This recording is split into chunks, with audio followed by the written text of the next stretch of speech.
कि अगर आपके चक्र बंद हैं तो इसका मतलब ये है कि आपके इथरिक बॉडी में ब्लड फ्लो नहीं हो रहा है, आपका इलेक्ट्रॉन और प्रोटॉन बैलेंस नहीं है, और इसका असर आपकी फिजिकल बॉडी पे पड़ेगा ही पड़ेगा। आपके बोन्स ख़राब हो सकते हैं, आपकी जो लोअर ऑर्गन्स है वो ख़राब हो सकते हैं अगर आपकी चक्र बंद है तो। अब क्या है कि चक्रास के पास एक इंडिविजुअल ब्रेन होता है। हर चक्र के पास अपनी खुद की कॉन्शियसनेस होती है, एक जजमेंटल पावर होती है, वो डिसीजन लेते हैं। यानी कि हमारे जितने भी चक्र हैं वो अपने हिसाब से काम करते हैं। हर चक्र के पास अपना खुद का दिमाग है, अपनी खुद की मतलब एक प्लानिंग है, एक प्लॉटिंग है, एक आवाज़ है उनके पास। तो हर एक चक्र का जो ब्रेन होता है वो बहुत ही ज़्यादा पावरफुल, इंटेलिजेंट होता है, बहुत ही ज़्यादा। और हर चक्र का ब्रेन अपने हिसाब से आपको बताता रहता है, लेकिन आप उसकी आवाज़ सुन नहीं पाते हैं। फॉर एग्जाम्पल, आपका जो हार्ट चक्र है ना, वो हमेशा आपको बताएगा कि ये पर्सन सही है, ये पर्सन गलत है, तुम इसके चक्कर में मत पड़ो, इस पर भरोसा मत करो। ये हार्ट चक्र, आपका खुद का हार्ट चक्र आपको बार बार बोलेगा कि ये रिलेशनशिप टॉक्सिक है, इसकी बात मत सुनो, या ये रिलेशनशिप मेरे लिए सही है, ये आपका हार्ट चक्र खुद बोलेगा। लेकिन हमारा काम है, हम अपने लॉजिकल ब्रेन से ज़्यादा वर्क करते हैं, क्योंकि बचपन से लेकर आज तक सिर्फ लॉजिकल ब्रेन से ही काम करना सिखाया जाता है। और लॉजिकल ब्रेन एक तरीके की रीजनिंग, प्लानिंग या 3D रियलिटी में चलता है कि जो चीज़ें दिख रही हैं, सुनाई दिख रही है, या फिर जिन चीज़ों के लिए हमें सबूत मिल रहे हैं, गवाह मिल रहे हैं, हम उसे ही मानेंगे, दूसरी चीज़ों की तरफ नहीं जाएंगे। सो हम चक्रास की बात को अवॉइड कर देते हैं, और जैसे उस चक्र की बात को अवॉइड करेंगे उसकी पावर एकदम से डिप्लीटेड हो जाएगी, उसकी स्पिन लो हो जाएगी और वो बंद हो जाएगा अगर आपने हार्ट चक्र की बात नहीं मानी तो। ऐसे जो रूट चक्र होते हैं उसको भी पता होता है कि ये रिलेशनशिप टॉक्सिक है, और वो आपको पहले से बोलना शुरू करेगा। लेकिन आप अगर आप उसकी बात नहीं मान पाए, डिनाई कर रहे हो लगातार, तो आप उस चक्र की पावर को डिप्लीटेट कर रहे हो। इसी तरह थर्ड आई चक्र की पावर है कि थर्ड आई चक्र की भी बात करने का तरीका होता है। वो अलग अलग तरीके के ड्रीम्स में आपको डीमंस, घोस्ट दिखानी शुरू कर देती है। जब आपकी थर्ड आई एक्टिवेट हो जाती है या होने वाली होती है, आप रात को सो नहीं पाते हैं, या आपकी खुद की थर्ड आई आपको सोने नहीं देती है, क्योंकि उसे डेंजर महसूस हो रहा है, उसे लग रहा है कि आप सोएंगे तो अभी अटैक हो जाएगा, इसलिए वो आपको जगा के रखती है। They will show you the reality. लेकिन आप उसकी बात को नहीं मानते हैं, आपको लगता है कि मुझे शायद ज़्यादा थकावट हो रही है, या मैंने कोई ऐसी मूवीज़ देख ली है, या उसी का इल्यूज़न मेरे दिमाग में चल रहा है, so why listening to myself. लेकिन आपकी थर्ड आई आपको हमेशा बताने की कोशिश करती रहती है, भले आप उसकी बात को अवॉइड कर रहे हैं, लेकिन वो देख सकती है, इसलिए वो आपको कमांड दे रही होती है। सो ये पावर्स होती है चक्रास की, और चक्रास के अपने अलग डिसीजंस होते हैं। अब चलिए इनके ब्रेन्स के ऊपर बात करते हैं। तो जो रूट चक्र होता है ना, उसके पास एक ऑटोनॉमिक ब्रेन होता है, यानी कि अनकॉन्शियस माइंड होता है। रूट चक्र के ब्रेन का नाम है ऑटोनॉमिक ब्रेन, और you can say it's a unconscious mind. ये जो ब्रेन है ये फिजिकल बॉडी के इंटेलिजेंस को देखता है। ये एक हार्ड ड्राइव है सेलुलर मेमोरीज की, यानी कि हमारे बॉडी में जितने भी सेल्स चल रहे हैं उनकी भी अपनी एक याददाश्त है, उन्हें सब कुछ याद रहता है। उनका भी एक काम करने का पैटर्न है। जैसे कि मान लीजिए हमारी बॉडी में जैसे ही कोई इन्फेक्शन आता है उसी टाइम WBC एक्टिवेट हो जाती है, तो सेल्स को पता है कि कैसे काम करना है। तो ये जो फंक्शन है ये रूट चक्र के अंदर आता है कि कोई भी बाहर से इन्फेक्शन आया है उसे ख़त्म कैसे करना है इमीडिएटली। उसको ये सारा प्रोसेस याद रहता है कि कैसे मुझे WBC को एक्टिवेट करना है, या किस तरीके से मुझे RBC या प्लेटलेट के बैलेंस को बना के रखना है। रूट चक्र इस बात को जानता है। और ये सब अनकॉन्शियस ब्रेन है, यानी कि आप इसे कॉन्शियस मेमोरी से आपको पता ही नहीं चल रहा कि आपकी बॉडी में इतनी सारी चीज़ें चल रही हैं, कि आपको बहुत तरीके के वायरसेस, बैक्टीरिया आपके अंदर आ रहे हैं, आपको पता नहीं चल रहा है। लेकिन रूट चक्र को पता है, और वो अनकॉन्शियस उसका ब्रेन है, इसलिए वो लगातार काम करता रहता है। इसके अलावा जो अनकॉन्शियस ब्रेन है रूट चक्र का, वो और भी बहुत सारा डाटा स्टोर करता है। जैसे कि मैंने कहा था hard drive memory, so there is so many datas are stored. सबसे पहले तो पर्सनल डाटा, यानी कि रूट चक्र के पास आपके पास लाइफ का डाटा पूरा का पूरा होता है कि आपके पास कितने जन्म रहे हैं अर्थ पे, या पहले किस डायमेंशन से आए हैं, वो सब कुछ आपकी स्टोरी होती है। उसके अंदर आपका सोल कॉन्ट्रैक्ट भी भरा हुआ होता है कि इस पर्सन से मेरा ये सोल कॉन्ट्रैक्ट है। सोल कॉन्ट्रैक्ट सबके साथ होते हैं, आपके कार्मिक पार्टनर के साथ भी होते हैं, आपके ट्विन फ्लेम के साथ भी होते हैं, आपकी सोल फैमिलीज़ के साथ भी होते हैं, आपके सोल मेट्स के साथ भी होते हैं। हर किसी के साथ अपना अलग अलग कॉन्ट्रैक्ट आपका चलता रहता है। तो जब तक वो कॉन्ट्रैक्ट चलेगा वो पर्सन आपकी लाइफ में रहेगा ही रहेगा। ये सारे कॉन्ट्रैक्ट आपके खुद के रूट चक्र के अंदर भरे हुए होते हैं। आपका रूट चक्र को पता है कि इस पर्सन से मेरा ये कॉन्ट्रैक्ट है, इसलिए मैं इस फैमिली में जन्म लिया। यानी कि हमने जिस फैमिली में जन्म लिया या जो नाम हमारा है, ये ऑलरेडी हमने ही चुना है। ये कुछ ऐसा नहीं है जो हम पे थोपा गया था, ये हमारी आत्मा का डिसीजन था कि उसे इस फैमिली में जन्म लेना है, इस कंट्री में जन्म लेना है, इस नाम पे रहना है और ऐसे ट्रेडिशन में रहना है। All the things are chosen by your own soul, और ये बात आपके रूट चक्र को पता है। सेकंड जो है, इसके अंदर कलेक्टिव अनकॉन्शियस माइंड का भी डाटा रहता है, यानी कि आपकी बायोलॉजिकल फैमिली का डीएनए, आपके बायोलॉजिकल फैमिली के डीएनए में कितने तरीके के ट्रांसजनरेशन ट्रॉमास रहे हैं या कितने तरीके के स्पिरिचुअल इन्फेक्शंस रहे हैं, वो सब कुछ रूट चक्र को पता है इस टाइम पे। There is a storage. अगर आपके पास्ट किसी भी इंसेस्टर ने मतलब किसी के साथ कोई अब्यूज़ किया है, किसी का सेक्सुअल असॉल्ट किया है या किसी से कोई चीज़ चुराई है, कुछ भी करा है, तो वो सब कुछ आपके रूट चक्र में रिकॉर्डेड है, आपके रूट चक्र को पता है। और रूट चक्र को इसलिए पता है क्योंकि आपने उनका बायोलॉजिकल डीएनए लिया है।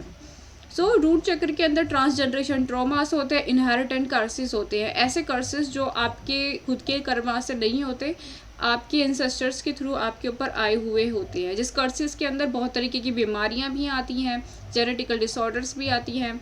और इस कर्सेस के अंदर आती हैं कि आपकी शादी कभी आपके ट्रू लव से नहीं होगी, आप जब भी आगे की तरफ जाओगे ऑटोमेटिकली बैक हो जाओगे असेंशन जर्नी में। या कर्स ऑफ डाइवर्जन होता है कि हमेशा आप अपनी ट्रू पर्पस से बार बार भटकोगे। कर्स ऑफ केजिंग होता है कि आप एक जगह केज्ड हो जाओगे। सो ये सारी चीज़ें आपके कलेक्टिव अनकॉन्शियस माइंड के अंदर भरी हुई होती है।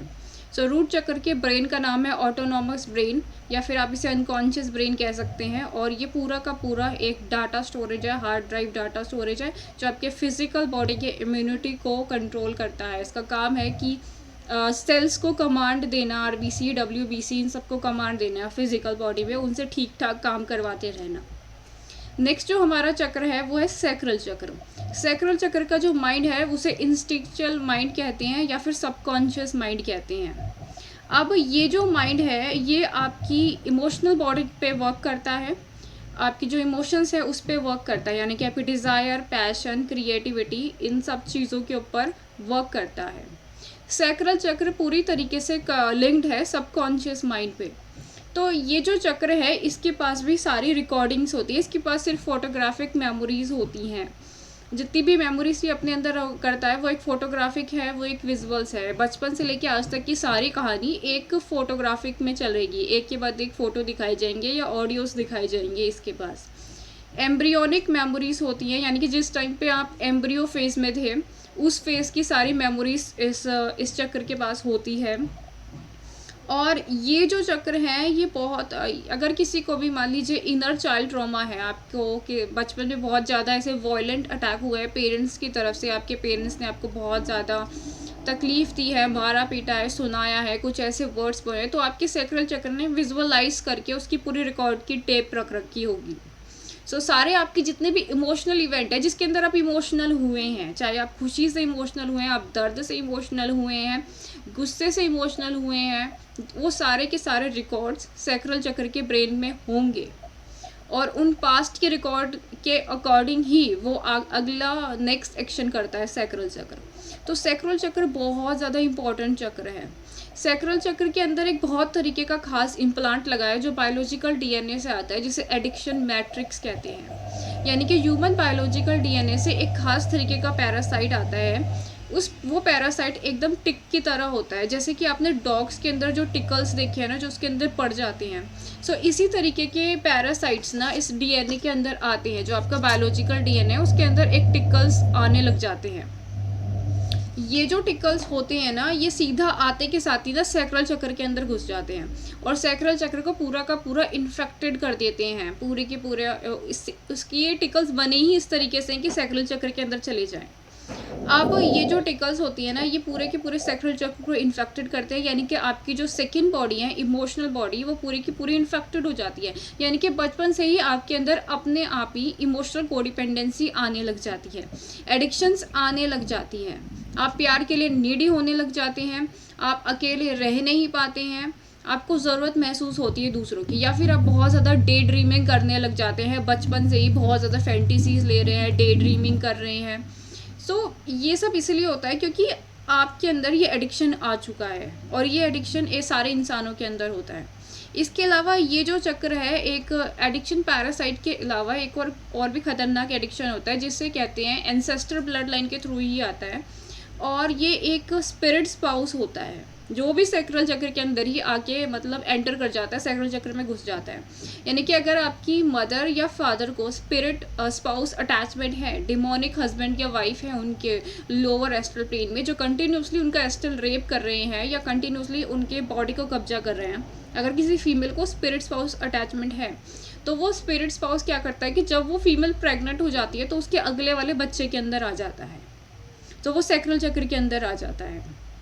तो ये बहुत ही सीवियर ब्लड लाइन एडिक्शन होता है, और इस ब्लड लाइन एडिक्शन की वजह से ही हम बहुत ज़्यादा मतलब नीडी हो जाते हैं प्यार के लिए, रिश्तेदारों के लिए। हमें बहुत ज़्यादा डर लगने लगता है, फोबियास लगने लगता है, हमारा दिमाग कन्फ्यूज़न में चला जाता है, क्या सही है क्या गलत है, कुछ समझ में नहीं आता अपनी लाइफ में। या हम अपनी ज़िंदगी के कई साल एक कार्मिक रिलेशनशिप में ही बिता देते हैं, एक सूडो हैप्पीनेस में बिता देते हैं, और हमें लगता है कि यही जो पर्सन है वो हमारे लिए सही है। We are living in a pseudo happiness. Reality दिखती नहीं है। आप बहुत सारे इंसानों को देखो, वो एक ही रियलिटी जी रहे हैं, वो एक कार्मिक रिलेशनशिप में है जिनमें उनकी आत्मा दर्द से तड़प रही है, सड़ रही है उनकी एस्ट्रल बॉडी, लेकिन वो बहुत खुश हैं। वो एक ना पिक्चर परफेक्ट फैमिली का दिखावा करते हैं कि हमारी फैमिली में तो सब कुछ है, हम हैप्पीली मैरिड हैं, हमारे बच्चे हैं, सब कुछ परफेक्ट है। ये सब इस एडिक्शन की वजह से है। ये एक तरीके का इल्यूजन क्रिएट करती है, और सैक्रल चक्र को जो ये पैरासाइट बचपन में ही बर्बाद कर देता है, तो ये सब उसकी वजह से होता है। नेक्स्ट जो हमारा चक्र है वो है सोलर प्लेक्सस चक्र। सोलर प्लेक्सस चक्र का जो दिमाग है उसे पर्सनैलिटी ब्रेन कह लो या कॉन्शियस माइंड कह लो। तो सोलर प्लेक्सस चक्र का जो दिमाग होता है ना, वो बहुत ही ज़्यादा मतलब मेंटल बॉडी पे इफेक्ट करता है। उसके पास बहुत सारे लॉजिकल प्लान्स होते हैं, कैलकुलेटिव होता है, जजमेंटल होता है सोलर प्लेक्सस चक्र। तो सोलर प्लेक्सस चक्र आपको एक परफेक्ट प्लान बना के देगा जो कभी फेल नहीं होगा। अगर आप अपने सोलर प्लेक्सस चक्र के बारे में मतलब जानेंगे, तो सोलर प्लेक्सस चक्र के पास परफेक्ट प्लान होता है हर चीज़ का, जो कभी भी फेल नहीं होता। लेकिन सोलर प्लेक्सस चक्र के ऊपर भी बहुत ज़्यादा अटैक किए जाते हैं, एस्ट्रल पैरासाइट्स के थ्रू बहुत ज़्यादा अटैक होते हैं सोलर प्लेक्सस चक्र के ऊपर, और इस वजह से आपका जो डाइजेशन है वो ख़राब हो जाता है, क्योंकि सोलर प्लेक्सस चक्र के ऊपर अटैक किए जा रहे हैं। अदरवाइज सोलर प्लेक्सस चक्र एक बहुत ही ज़्यादा कैलकुलेटिव है। आपकी सारी कैलकुलेशन, सारी तरीके की मैथमेटिक्स सोलर प्लेक्सस चक्र जानता है। मैथमेटिशियंस होता है सोलर प्लेक्सस चक्र की, हर तरीके का डिवाइड, मल्टीप्लाई, लाइक हर चीज़ वो कर सकता है। मतलब बहुत ज़्यादा उसमें कैलकुलेटिव होता है, वो हर चीज़ को कैलकुलेट करता है, सेकेंड्स को, बीट्स को, वाइब्रेशन को, हर चीज़ का एक कैलकुलेटिव मैथमेटिकली पैटर्न वो अपने अंदर रखता है, और उसके जजमेंट कभी गलत नहीं होते हैं। अगर सोलर प्लेक्सस चक्र का मतलब यही होता है कि आपने गाड़ी चला रही है और रास्ते में आपसे कोई लिफ्ट मांग रहा है, तो आपकी गट फीलिंग ही उस टाइम पे आपको बता सकती है कि इस पर्सन को लिफ्ट देनी चाहिए या इस पर्सन को लिफ्ट नहीं देनी चाहिए। ये कोई नहीं बता सकता, और सोलर प्लेक्सस चक्र इमीडिएटली आपको बता देता है कि ये पर्सन को आपकी मदद कर दो, इसकी मदद मत करो, ये धोखा दे रहा है। भले ही बाहर से देखने में सब कुछ अच्छा लगे, लेकिन अंदर से रियलिटी अगर आप जानना चाहते हैं तो आपको अपनी गट फीलिंग्स यानी कि सोलर प्लेक्सस चक्र की बात सुननी चाहिए। नेक्स्ट जो हमारा ब्रेन है वो है हार्ट चक्र का ब्रेन। हार्ट चक्र का जो माइंड होता है उसे एस्ट्रल माइंड कहते हैं। हार्ट चक्र का माइंड है एस्ट्रल माइंड। अब ये जो माइंड है ये बेसिकली एक बहुत ही ज़्यादा कलेक्टिव रेस माइंड है। इस माइंड के अंदर बहुत तरीके के प्रोग्राम्स हैं, बहुत तरीके के इवेंट्स हैं जो बहुत सारे लोगों के अंदर होते हैं इस एस्ट्रल माइंड के through. Astral mind astral body के ऊपर वर्क करता है। अगर आपको एस्ट्रल प्लेन पे जाना है तो आप बिना एस्ट्रल माइंड के तो जा ही नहीं सकते, क्योंकि आपको कहाँ जाना है, कैसे जाना है, कैसे वापस आना है इस शरीर के अंदर, ये आपको सिर्फ एस्ट्रल माइंड ही बता सकता है कि आपको कब जाना चाहिए और कब नहीं जाना चाहिए एस्ट्रल प्लेन के थ्रू। और अलग अलग चीज़ों की इन्फॉर्मेशन देता है, एस्ट्रल प्लेन से रिलेटेड सब चीज़ों की इन्फॉर्मेशन ये एस्ट्रल माइंड आपको देता है। और इसके अंदर भी पूरा का पूरा डाटा स्टोरेज होता है कि आपकी अलग अलग डायमेंशंस का डाटा, कि आप इस डायमेंशन में अलग डायमेंशन की रियलिटी क्या है उसका डाटा, या आपकी एस्ट्रल बॉडी की करंट कंडीशन क्या है उसका डाटा, और एक रिकॉग्नाइजेशन पैटर्न होता है इस माइंड के पास, कि हार्ट चक्र के पास फ़ौरन से एक रिकॉग्नाइजेशन होता है। मान लीजिए आपने किसी डीमन के साथ कनेक्शन करा, और अगर वो डीमन आपके किसी मतलब कोई ऐसा पर्सन जिसको आप चाहते हैं उसके रूप में आ गया, मतलब आपके किसी फ्रेंड के, रिश्तेदार के, या किसी भी रूप में, या फिर आपके हस्बैंड या वाइफ के रूप में आपके पास आ गया, या ट्विन फ्लेम के रूप में आ गया, तो एस्ट्रल माइंड इमीडिएटली रिकॉग्नाइज कर लेता है कि ये वो नहीं है, ये कोई इल्यूज़न है। क्योंकि एस्ट्रल माइंड में बहुत तरीके के इल्यूजन्स वो बना के रखते हैं आत्माओं को फंसाने के लिए, ट्रैप करने के लिए। तो उस इल्यूज़न को तोड़ने का काम एस्ट्रल माइंड का होता है, यानी कि हार्ट चक्र के दिमाग का होता है। सो हार्ट चक्र का जो दिमाग होता है वो पूरे नाड़ी सिस्टम पे भी वर्क करता है, पूरी एस्ट्रल मेमोरीज का स्टोरेज करके रखता है, प्लस वो आपके जो फिजिकल ऑर्गन्स है, हार्ट्स और लंग, उसका भी ध्यान रखता है, उसकी देखभाल करता है कि अगर आपका हार्ट चक्र पूरी तरीके से अच्छा है तो आपके हार्ट को कुछ नहीं हो सकता, फिजिकल हार्ट या लंग्स को कभी कुछ नहीं हो सकता, उनसे रिलेटेड कभी कोई बीमारी आपको लग ही नहीं सकती है। लेकिन इस हार्ट चक्र के अंदर एक जेटा सील लगी होती है, जो आई होती है, जिसे हमें निकालना होता है। जैसे ये जेटा सील एक ब्लैक कलर के डॉट की तरह भी होती है जो इम्प्लांटेड होती है। कुछ लोगों के अंदर ये ब्लैक डॉट है जो बढ़ता ही जाता है, कुछ लोगों के अंदर एक से ज़्यादा ब्लैक डॉट हो जाते हैं। तो जैसे जैसे ये ब्लैक डॉट बढ़ते हैं या फिर इनका साइज़ बढ़ता है, वो पर्सन नार्सिस्टिक होने लग जाता है, एनर्जी वेम्पायर होने लग जाता है, ईविल होने लग जाता है। उसे दूसरों की दर्द तकलीफ़ समझ में नहीं आती है, वो हमेशा अपने सेल्फ ऑब्सेशन में रहता है, सेल्फ प्लेजर में रहता है, उसे दूसरों से कोई लेना देना नहीं होता। सो ये एक हार्ट चक्र का या एस्ट्रल माइंड के अंदर अगर ऐसा कोई इम्प्लांट लग जाए, जैसे जेटा सील हो गया या फिर ब्लैक डॉट हो गया, एक ब्लैक डॉट तो आपके डीएनए से ही आती है उसके अंदर, लेकिन ये आपके कर्मास या इमोशंस पे डिपेंड करता है कि आप कितने ज़्यादा इम्पैथ हैं, आप कितनी ज़्यादा लोगों से प्यार करते हैं, आसपास का ध्यान रखते हैं, कितना ज़्यादा आप केयरिंग है, तो वो ब्लैक डॉट ना कम होता जाता है। लेकिन कुछ लोगों में वो ब्लैक डॉट बढ़ता ही जाता है, क्योंकि वो खुद ही बहुत ज़्यादा सेल्फिश हो जाते हैं, ग्रीडी हो जाते हैं, दूसरों से जलने लग जाते हैं, नार्सिस्टिक बन जाते हैं। जैसे जैसे उन लोगों को आप देखेंगे उन्हें सडन हार्ट अटैक आ जाएगा, या फिर उन लोगों के अंदर एक फेस के ऊपर एक ब्लैक कलर के स्पॉट्स से बनने लग जाएंगे। आप उनके चेहरों पे देखोगे तो फेस पे कई कई जगह पे ब्लैक कलर के स्पॉट्स बन रहे हैं, या बॉडी के किसी किसी हिस्से में ब्लैक कलर के स्पॉट्स बन रहे हैं। तो ये एस्ट्रल माइंड की वजह से होता है। ये है हमारा हार्ट चक्र का माइंड, जिसे एस्ट्रल माइंड कहते हैं। नेक्स्ट जो माइंड है वो है थॉरड चक्र का माइंड। जो थॉरड चक्र का माइंड है उसे आर्चीटाइपल माइंड कहते हैं, यानी कि ये जो माइंड है आर्चीटाइप से भरा हुआ है। आर्चीटाइप्स का मतलब है मेंटल इमेजेस, बहुत सारी मेंटल इमेजेस, या फिर एक मेंटल इमेजेस जो मतलब एक जिंदा उसके अंदर दिखे, ऐसा आर्चीटाइपल माइंड इसके साथ कनेक्टेड है। ये जो चक्र, ये जो माइंड है, ये क्या करता है, ये सबसे पहले आपको आपकी आत्मा के प्लान के बारे में बताता है कि आपकी आत्मा का क्या प्लान है, उसका क्या डिसीजन है, वो क्या करने का सोच रही है। आपकी जो आत्मा है उसके प्लान्स, उसके डिसीजंस को आप तक पहुंचाता है। ये जो चक्र है वो असेंशन टाइमलाइन की सारी इन्फॉर्मेशन स्टोर करके रखता है। आर्चीटाइपल माइंड में असेंशन टाइमलाइन की इन्फॉर्मेशन स्टोर्ड है कि आप असेंशन जर्नी में इस टाइम पे किस स्टेज के ऊपर चल रहे हैं, कैसे ये स्टेज ख़त्म होने वाली है, अगली टाइमलाइन क्या होगी, वो सब इसको पता है। इस वाले ब्रेन के अंदर स्टोरेज होते हैं। ये जो ब्रेन है वो इथरिक बॉडी के टेम्पलेट्स पे वर्क करता है, मेंटेनिंग इथरिक बॉडी टेम्पलेट्स, कि आपकी जो इथरिक बॉडी है उसके टेम्पलेट्स पे वर्क किया जाएगा इस चक्र से। ये जो चक्र है वो प्लीडिशियन से कनेक्ट करवाता है। अगर आपको प्लीडिशियन फैमिली से कनेक्ट करना है तो आपका थॉरड चक्र एक्टिवेट होना चाहिए, तभी आप प्लीडिशियन से बात कर सकते हैं, अदरवाइज आप उनसे कम्युनिकेशन नहीं कर सकते हैं। नेक्स्ट जो है हमारा चक्र है वो है थर्ड आई चक्र। अब जो हमारे पास थर्ड आई चक्र है इसे सेलेस्टियल माइंड मैट्रिक्स कहते हैं, यानी कि ये जो माइंड है ये एक सेलेस्टियल माइंड है। और ये जो चक्र है वो आपको इंडिगो फैमिली से कनेक्ट करवाता है या फिर सीरियन से कनेक्ट करवाता है। अगर आपको सीरियन से बात करनी है या इंडिगो फैमिली के किसी भी मेंबर से बात करनी है तो आप थर्ड आई चक्र के थ्रू ही उनसे कनेक्ट कर सकते हैं। अगर आपका ये चक्र एक्टिवेट नहीं है तो आप उनसे बात नहीं कर पाएंगे। ये जो चक्र है इनके अंदर, इस चक्र में अपनी एक लाइट होती है, एक लाइट लगी हुई है इस चक्र के पास, इस दिमाग के अंदर एक लाइट लगी हुई है कि ये आपको क्लैरिटी दे सकता है, आपको अनकंडीशनल ट्रूथ दिखा सकता है। अब ये ट्रुथ जैसा भी हो, क्योंकि जब भी ट्रुथ सामने आता है तो चीज़ें बदल जाती हैं, टूट के बिखर जाती हैं। सो ये आपको हर तरीके का ट्रूथ दिखा सकता है ये वाला माइंड। क्लैरिटी इनर विजन का है ये माइंड, कि आपको इनर विजन देगा क्या सही है क्या गलत है, एकदम क्लैरिटी के साथ। और ये जो माइंड है इसके पास आइडियाज़ आते रहते हैं, परफेक्ट आइडियाज़ जो होते हैं ना वो इस माइंड के आते हैं। सेलेस्टियल माइंड के अंदर परफेक्ट आइडियाज़ आते रहते हैं आपके पास।